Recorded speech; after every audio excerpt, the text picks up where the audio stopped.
നമസ്കാരം. ഇത് the Indian.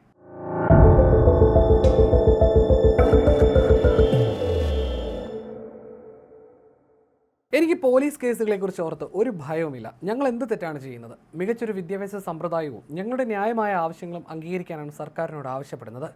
ദുരുദ്ദേശങ്ങളൊന്നുമില്ലാത്ത ഞങ്ങൾ എന്തിനും ഭയക്കണം? ജന്തർ മന്ദിറിലും മുഖംമൂടിയും ഗ്ലാസുകളും ധരിച്ച വിദ്യാർത്ഥികളുടെ കൂട്ടത്തിൽ നിന്ന് ഡൽഹി നിവാസിയായ രവി എന്ന യുവാവ് ചോദിച്ച ഒരു ചോദ്യമായിരുന്നു ഇത്. കേന്ദ്ര വിദ്യാഭ്യാസ മന്ത്രി ധർമ്മേന്ദ്ര പ്രധാൻ രാജിവെക്കുന്നതിന്റെ തലേ ദിവസം ജന്തർ മന്ദിറിലെ സമരഭൂമിയിൽ ഉയർന്നു കേട്ട ഈ വാക്കുകളിൽ യുവത്വത്തിന്റെ വീര്യമുണ്ടെങ്കിലും ഒരു ചെറിയ കേസ് പോലും നാളെ തങ്ങളുടെ ജോലിയെയോ പാസ്പോർട്ട് വേരിഫിക്കേഷനെയോ വിദേശ പഠനത്തെയോ എങ്ങനെ ബാധിക്കുമെന്ന കാര്യത്തിൽ ജൻസികളിൽ പലർക്കും ഇനിയും വ്യക്തതയില്ല. സമരസ്ഥലത്ത് തടിച്ചുകൂടിയ ഓരോ വ്യക്തിയുടെ മുഖങ്ങൾ നിരീക്ഷിക്കാൻ ഡൽഹി പോലീസ് ആർട്ടിഫിഷ്യൽ ഇന്റലിജൻസ് അധിഷ്ഠിത ഫേഷ്യൽ റെക്കഗ്നൈസേഷൻ ക്യാമറകളും മൊബൈൽ സർവൈലൻസ് വാനുകളും ഏർപ്പെടുത്തിയിരുന്നു. മുൻപ് ക്രിമിനൽ പശ്ചാത്തലമുള്ള 2500-ലധികം ആളുകളെ ഈ സിസ്റ്റം തിരിച്ചറിഞ്ഞതായി ചില റിപ്പോർട്ടുകളുമുണ്ട്. സംഭവവുമായി ബന്ധപ്പെട്ട് പോലീസ് 15 എഫ്ഐആറുകളും രജിസ്റ്റർ ചെയ്തു. വിദ്യാർത്ഥികൾക്കെതിരെയുള്ള കേസുകൾ പിൻവലിക്കണമെന്ന് പിന്നീട് CJP ആവശ്യപ്പെടുകയും കേന്ദ്ര സർക്കാർ അത് അംഗീകരിക്കുകയും ചെയ്തിരുന്നു. ജന്തർ മന്ദിറിലും പരിസരങ്ങളിലും പോലീസ് സ്ഥാപിച്ചിട്ടുള്ള ഫേഷ്യൽ റെക്കഗ്നൈസേഷൻ ക്യാമറകളിൽ നിന്നും മൊബൈൽ സർവൈലൻസ് വാനുകളിൽ നിന്നും രക്ഷപ്പെടാൻ മുഖംമൂടികളും മാസ്കും ഉൾപ്പെടെ ധരിച്ചാണ് വിദ്യാർത്ഥികളിൽ ഭൂരിഭാഗവും പ്രതിഷേധത്തിൽ പങ്കെടുത്തത്. പോലീസ് നടത്തുന്ന വലിയ തോതിലുള്ള ഡിജിറ്റൽ നിരീക്ഷണത്തിൽ നിന്ന് സ്വന്തം വ്യക്തിത്വം മറച്ചുവെക്കാനാണ് തങ്ങൾ മുഖംമൂടി ധരിച്ചതെന്നാണ് വിദ്യാർത്ഥികൾ വ്യക്തമാക്കിയത്. ക്രിമിനലുകളെ മാത്രം നിരീക്ഷിക്കാനാണ് ക്യാമറകളെന്ന് പോലീസ് വാദിക്കുന്നുണ്ടെങ്കിലും ഇത് സ്വകാര്യതയിലേക്കുള്ള കടന്നുകയറ്റമാണെന്നായിരുന്നു ഉയർന്ന മറ്റൊരു വിമർശനം.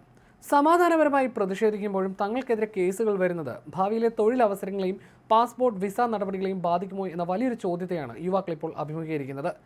വെറും ഒരു FIR രജിസ്റ്റർ ചെയ്തതുകൊണ്ട് മാത്രം പാസ്പോർട്ട് നിഷേധിക്കാൻ കഴിയില്ലെന്ന് വിവിധ ഹൈക്കോടതി വിധികളുണ്ടെങ്കിലും പോലീസ് വേരിഫിക്കേഷൻ സമയത്ത് ഇത്തരം കേസുകൾ പുറത്തു വരുന്നത് വഴി നടപടിക്രമങ്ങൾ വൈകാം.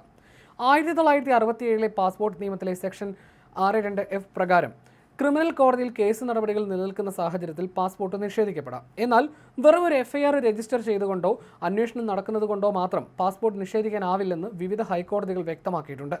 സാധാരണയായി കുറ്റപത്രം സമർപ്പിച്ചതിന് ശേഷം കോടതി കേസ് പരിഗണനയ്ക്ക് എടുക്കുമ്പോഴാണ് നിയമ നടപടികൾ നിലനിൽക്കുന്നതായി കണക്കാക്കുന്നത്. എങ്കിലും പ്രായോഗിക തലത്തിലും പ്രശ്നങ്ങളുണ്ടാകാം. പോലീസ് വേരിഫിക്കേഷനിൽ നിലവിലുള്ള കേസുകൾ കണ്ടെത്തിയാൽ കോടതി എതിർപ്പില്ലാ രേഖ ആവശ്യപ്പെടാൻ സാധ്യതയുണ്ട്. ഇതോടെ പാസ്പോർട്ട് അനുവദിക്കുന്നതിനോ പുതുക്കുന്നതിനോ താമസം നേരിടാം.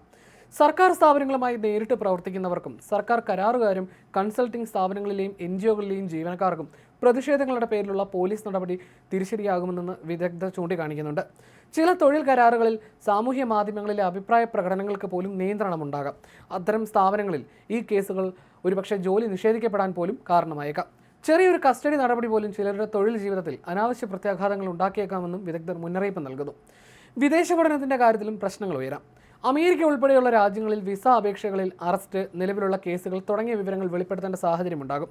സർവകലാശാലകളും സ്വന്തം നിലയിൽ പശ്ചാത്തല പരിശോധന നടത്താറുണ്ട്. ഈ ഘട്ടത്തിൽ കേസുകൾ പ്രവേശന നടപടികൾ വൈകിപ്പിക്കാനോ കൂടുതൽ പരിശോധനകൾക്കിടയാക്കാനോ സാധ്യതയുണ്ട്. കാനഡ, UK, ഓസ്ട്രേലിയ തുടങ്ങിയ രാജ്യങ്ങളിലും ക്രിമിനൽ പശ്ചാത്തലമോ നിലവിലുള്ള കേസുകളോ സംബന്ധിച്ച വിവരങ്ങൾ ആവശ്യപ്പെടാറുണ്ട്.